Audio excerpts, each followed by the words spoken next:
Good afternoon, students. Today's class is on sulfonamides and cotrimoxazole. Now coming to the introduction of the sulfonamides. Sulfonamides were the first antimicrobial agents which were effective against the pyogenic bacterial infections. They are synthetic agents. They are obtained from the prontosil red dye. This discovery was done by the scientist Domack. Domack discovered sulfonamides from the prontosil red dye. Prontosil red dye was broken in the body to release sulfanilamide. Sulfanilamide was the active antibacterial agent.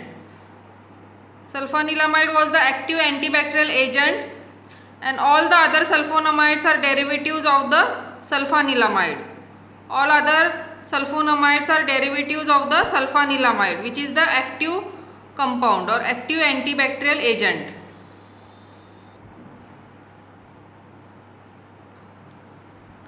Now coming to the classification of the sulfonamides. Sulfonamides are classified into three types. One is the systemic acting sulfonamides, locally acting sulfonamides, and the other agents. Now the systemic acting sulfonamides are again subdivided into short acting, intermediate acting, and long acting. Short acting are having duration of action for 4 to 8 hours. Example is sulfadiazine. Intermediate acting acts for 8 to 12 hours. Example is sulfamethoxazole. And the long acting sulfonamide is having action for more than 7 days, and the example is sulfadoxine. Local acting agents are the sulfacetamide and the silver sulfadiazine, which are used topically. These two agents, sulfacetamide and silver sulfadiazine, are used topically.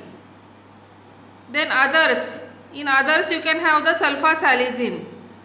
Sulfasalicin, which acts locally as well as systemically.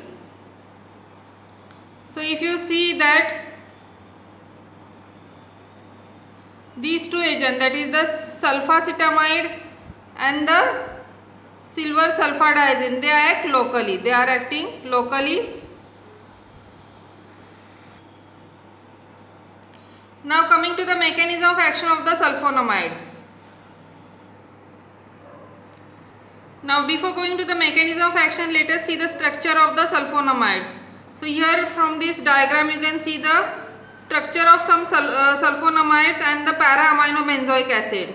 So just have a look at the structure of the various sulfonamides. One is sulfanilamide, which is shown at the left hand corner, and on the right hand corner is the para-aminobenzoic acid, that is PABA. Then below that you can see that sulfadiazine and sulfamethoxazole. So the four structures you can see in this diagram. Now let us see about the mechanism of action. Now coming to the mechanism of action of the sulfonamides.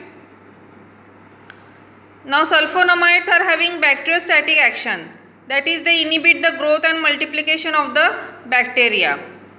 Now bacteria, they survive on the folic acid. They require folic acid for the synthesis of purines and pyrimidines and the DNA. Now if you see the bacteria do not take the preformed folic acid from the diet. So they don't take the ready-made folic acid from the environment, but they synthesize the folic acid in their own body, in their own cell. So the folic acid is synthesized from the para-aminobenzoic acid. So para-aminobenzoic acid is a substrate from which the folic acid is synthesized, as you can see from this diagram. Para-aminobenzoic acid is converted to dihydrofolic acid by the enzyme folic acid synthetase or dihydroapatite synthase. Another name is folate synthase. And then this dihydrofolic acid is converted to tetrahydrofolic acid by the enzyme dihydrofolate reductase. And this tetrahydrofolic acid is then utilized for the synthesis of purines and pyrimidines and the DNA, which is required essential for the growth and multiplication of the cells. So they don't utilize preformed folic acid, but bacteria synthesize the folic acid from the para-aminobenzoic acid. Now how do these drugs act? Sulfonamides as you can see, as I have shown you in the previous diagram, they have similar structure to the para-aminobenzoic acid. So they are structurally similar to the para-aminobenzoic acid, and hence they compete with the PABA for the same substrate, for the same enzyme, and thus they competitively inhibit the enzyme folate synthase or the dihydropterate synthase. So the enzyme gets inhibited by competition with the PABA because of the structural similarity with the PABA, and the enzyme gets inhibited. Since folate synthase enzyme is inhibited, there is no synthesis of the dihydrofolic acid, and hence folic acid is not formed. And in this way they produce their bacteriostatic action. They inhibit the growth and multiplication of the bacteria, and thus bacteriostatic action is seen with the sulfonamides. Now why mammalian cells are not affected by the sulfonamides? Because mammalian cells utilize preformed folic acid from the diet. They don't synthesize the folic acid. Hence the enzymes or the metabolic pathway is absent in the mammalian cells on which the sulfonamides act. So in this way the sulfonamides don't harm the mammalian cells, but they only act on the bacterial cells.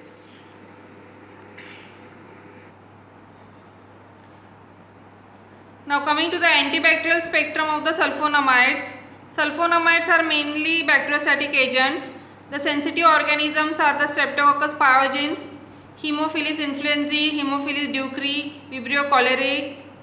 Only few Staph aureus are sensitive: Gonococci, Meningococci and Pneumococci. E. coli, Shigella respond. Majority of them are resistant. So majority of all these organisms among the Staph aureus, Gonococci, Meningococci, Pneumococci, E. coli, Shigella, they are resistant and few respond. Then chlamydia have shown good sensitivity, trachoma, lymphogranuloma, venereum, inclusion conjunctivitis. So these organisms are sensitive. The chlamydia are sensitive. Then actinomyces, nocardia, toxoplasma, they are also sensitive to the sulfonamides. Now coming to the mechanism of resistance. Resistance develops rapidly to the sulfonamides. Gonococci, Pneumococci, Meningococci, Staph aureus, E. coli, Shigella have developed resistance. So these organisms, as you can see, have developed the resistance. Resistant mutants, now how does the resistance develop? The resistant mutants, they produce increased amount of para-aminobenzoic acid. So the amount of PABA is increased, so that there is a competitive inhibition.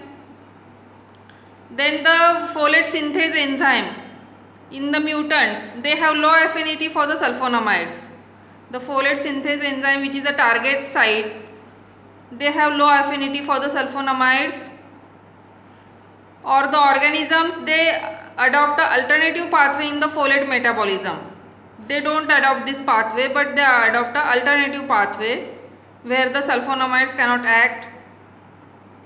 Or there is the efflux of the drug by the bacteria. So bacteria develop such processes by which the drug gets efflux. Efflux means removal of the drug from the bacterial cell.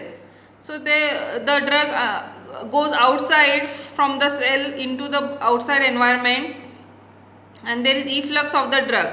So in this way the resistance develops in the various organisms by these main mechanisms, as you can see.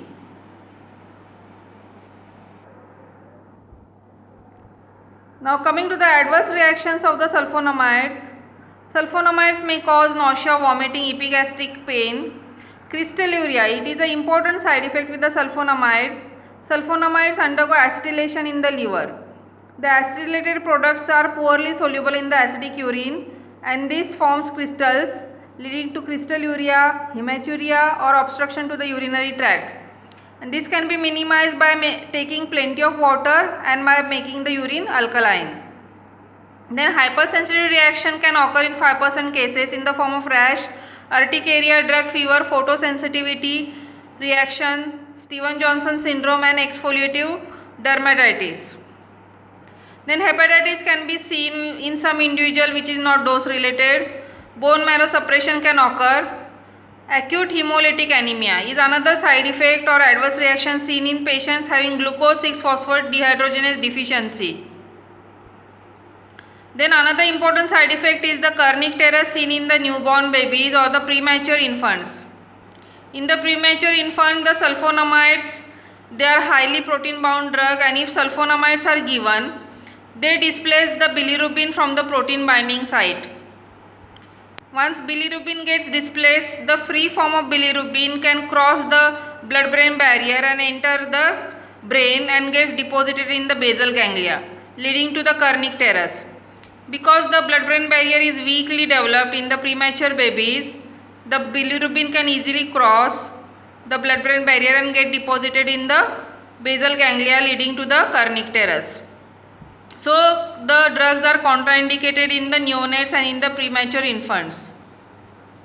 So these are the important adverse reactions of the sulfonamides. Now coming to the drug interactions of the sulfonamides. Sulfonamides mainly cause drug interaction by enzyme inhibition, that is they inhibit the microsomal enzymes, or they cause displacement interaction. So sulfonamides, when they are given with certain drugs like the phenytoin tolbutamide or warfarin or sulfonylureas, so these the plasma level of these drugs is increased. Sulfonamides inhibit their metabolism and increase the blood levels of phenytoin tolbutamide, warfarin and sulfonylureas. Then sulfonamides also displace above drugs from the protein binding site and increase their blood level. So there is a displacement interaction also, because sulfonamides are highly protein bound drug. Then sulfonamides also displace methotrexate from the binding site, from the protein binding site, and increase the plasma level of methotrexate and also decrease the renal excretion of the methotrexate, increasing the toxicity of the methotrexate. So methotrexate should not be given with the sulfonamides. So toxicity of all the above drugs will be increased if they are given together with the sulfonamides.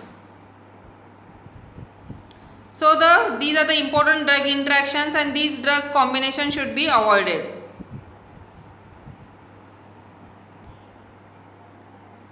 Now this is a photograph of the Stevens-Johnson syndrome. You can see the photograph of the picture of the hand of a patient who has taken sulfonamides and resulted in Stevens-Johnson syndrome on the hand.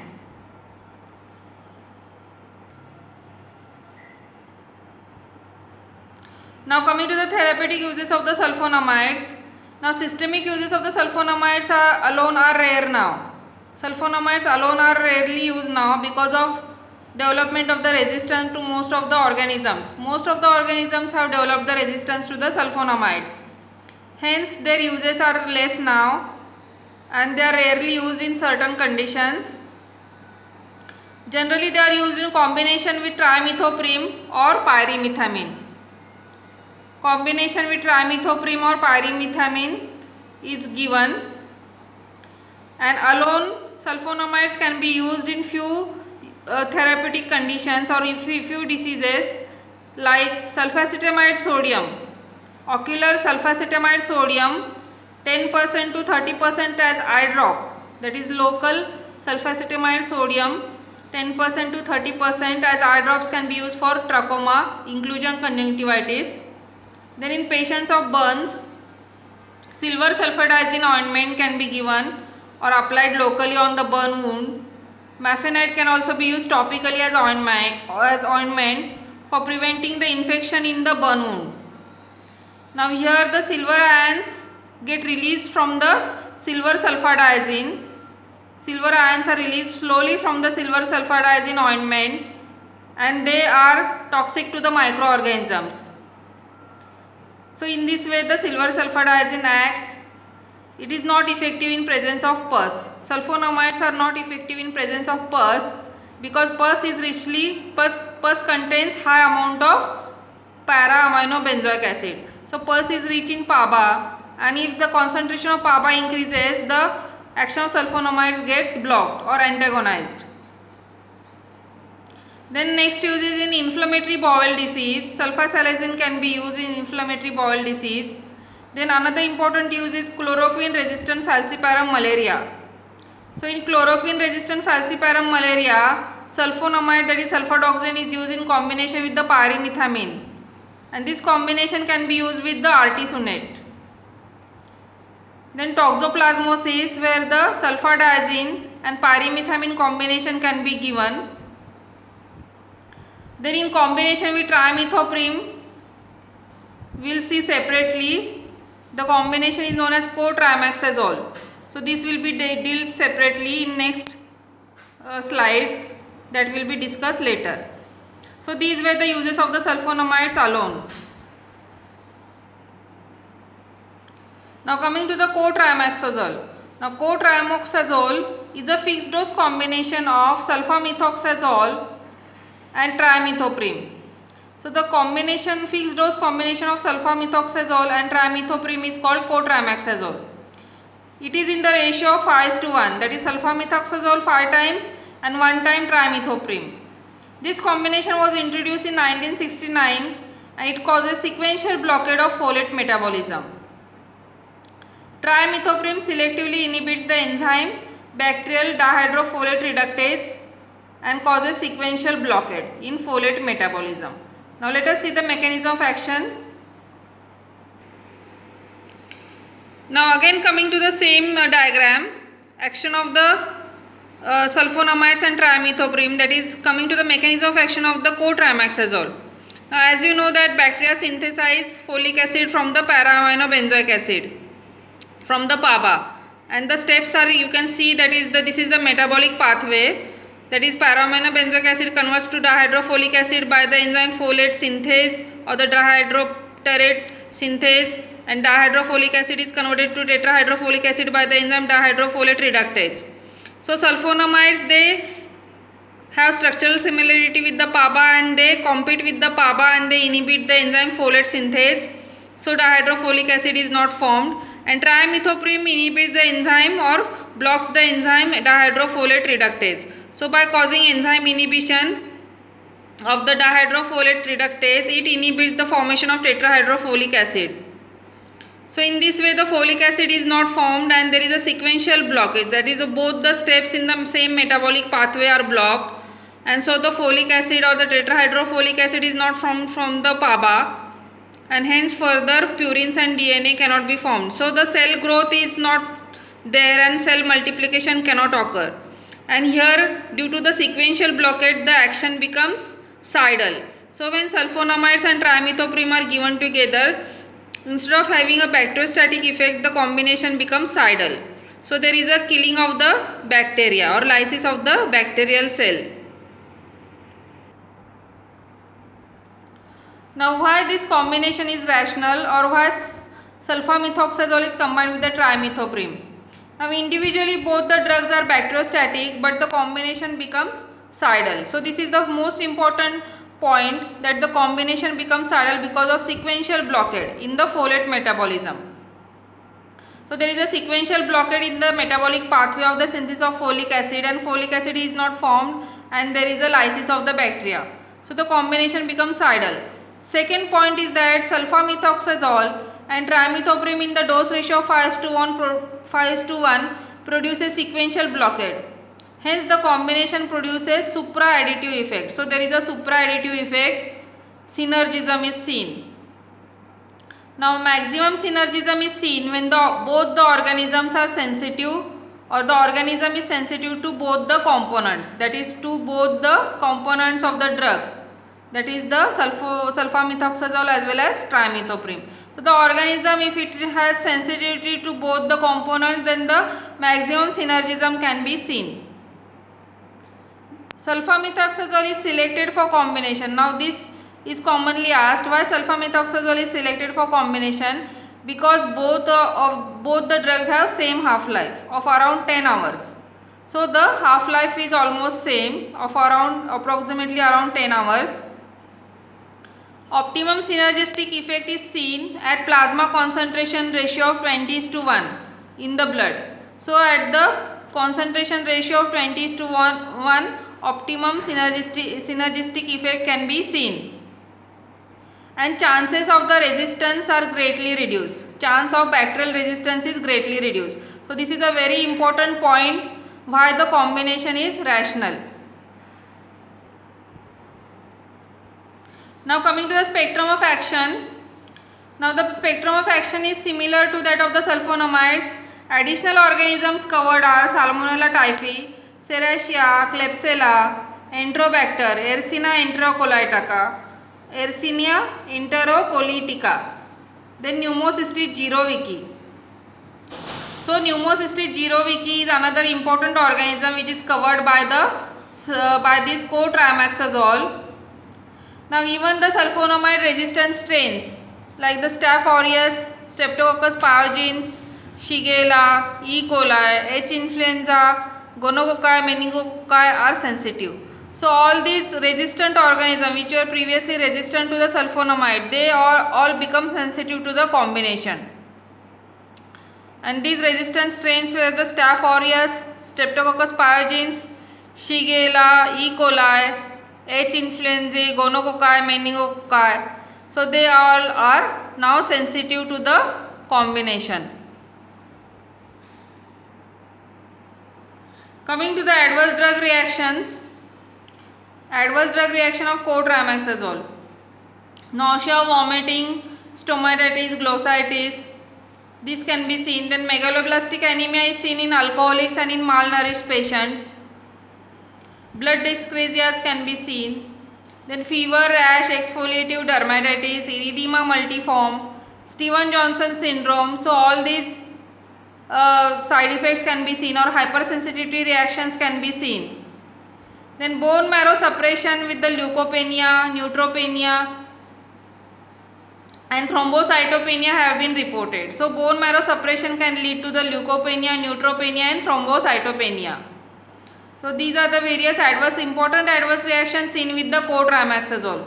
Nausea, vomiting, stomatitis, glossitis, megaloblastic anemia, blood dyscrasias, fever, rash, exfoliative dermatitis, erythema multiforme, Stevens-Johnson syndrome, bone marrow suppression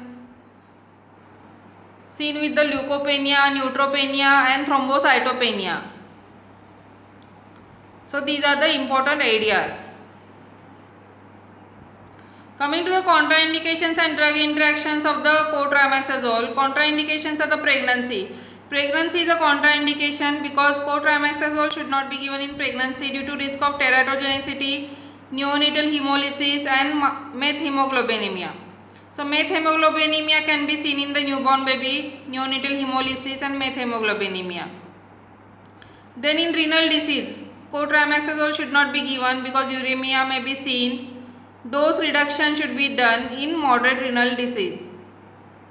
In elderly age is a strict contraindication, that is in elderly patient you should not give the cotrimoxazole. Then diuretic should not be given with the cotrimoxazole because there is a higher incidence of thrombocytopenia.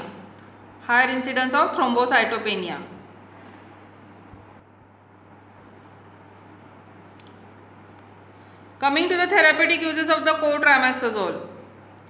Now popularity of cotrimoxazole is decreased because of resistance. Emergence of resistance is a problem with the cotrimoxazole, hence popularity is decreased. Common uses are urinary tract infection, acute uncomplicated lower urinary tract infection, acute cystitis which is uncomplicated due to the gram negative organisms which are sensitive like E. coli, Proteus, Enterobacter. Here cotrimoxazole can be given double strength, that is 800 mg of sulfamethoxazole plus 160 mg of trimethoprim. This is given BD for 3 days.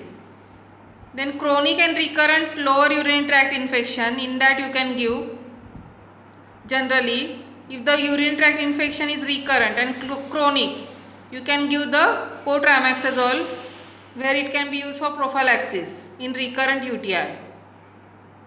Then prostatitis, chronic and recurrent prostatitis.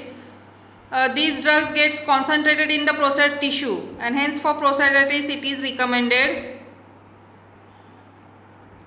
Then other important therapeutic uses are the respiratory tract infections. Respiratory tract infections, upper and lower respiratory tract infections like the chronic bronchitis, otitis media, facial-maxillary infections, sinusitis, which are caused by the Haemophilus influenzae and the Moraxella catarrhalis, as well as gram-positive cocci. So all these infections which are caused by the Haemophilus influenzae, Moraxella catarrhalis, as well as the gram-positive cocci. So these are the upper and lower respiratory tract infections like the chronic bronchitis, otitis media, bronchopneumonia, sinusitis, pharyngitis, faciomaxillary infection caused by the gram-positive as well as some gram-negative organisms. Then bacterial dysentery. Bacterial dysentery caused by E. coli, Shigella, Yersinia enterocolitica and the Salmonella, non-typhoid Salmonella. Bacillary dysentery or bacterial dysentery caused by E. coli, Shigella, Yersinia enterocolitica and non-typhoid Salmonella. Then chancroid. Chancroid, here the drug is a third choice, which is caused by Haemophilus ducrei. Cotrimoxazole double strength can be given BD for 14 days. Then in pneumocystis jirovecii infection, now this organism causes pneumonia in immunocompromised patients like AIDS, where cotrimoxazole can be given curative as well as prophylactic. High dose, that is double strength tablet, one double strength tablet for 4 times a day can be given for 3 weeks, is curative, and one double strength tablet given daily can be used as a prophylaxis in pneumocystis jirovecii infection in AIDS patient. So these are the important uses of the cotrimoxazole, and with this we finish today's class. So in today's class we have seen sulfonamides, classification of sulfonamides, then the mechanism of action of sulfonamides, their therapeutic uses, their adverse reaction, drug interaction, contraindications, spectrum of action. Also we have seen what is cotrimoxazole, what is the mechanism of action of cotrimoxazole, what is the rationale for combination of cotrimoxazole, what is the spectrum of action, what are the important adverse reactions and therapeutic uses of the cotrimoxazole. So with this I finish today's class. Thank you.